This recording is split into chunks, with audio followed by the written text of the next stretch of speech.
Welcome to Kerbalism. I'm your host, Aubrey Goodman. In this episode, we deployed 2 relays to solar orbit to become the backbone of our solar system communications relay network. Before we can expand our horizons to visit other planets in the solar system, we need to have some infrastructure. Satellites sent to moons only need to communicate back to their planetary base. If we sent a satellite to another planet, we would need to make sure it has a very powerful radio to reach our home base.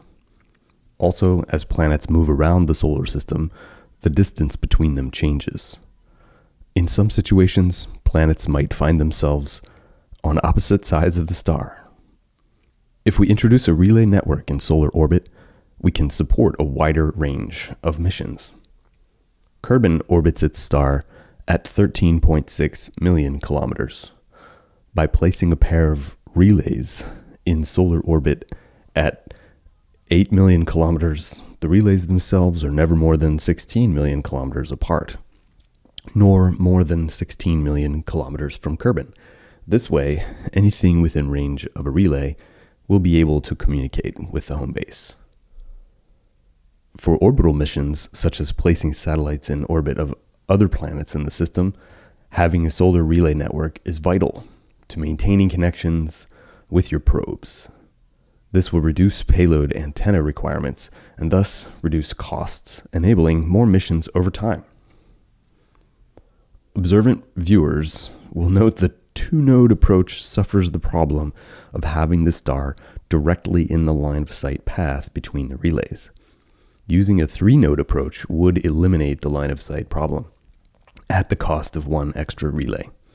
Also, positioning the relay itself is a very slow process, and making adjustments along the way would use too much fuel. Like so many things in space, it's important to get it right the first time. In this case, we settle for having 2 relays in circular solar orbits and not quite exactly opposite each other. This gives us coverage for missions to all inner planets. The natural evolution of our relay network is to send smaller relays to each planet. This enables reduced cost missions with smaller radio equipment. If the probe only needs to communicate with the nearest relay network node, we can use the same equipment we used for lunar satellites. So that's all for relays. Now that we have the basis of our relay network, we can begin to discover more things about our solar system. But one way we do that is by building stations in orbit. So in our next episode, we'll discuss orbital stations around our planet. Stay tuned. And thanks for watching Kerbalism.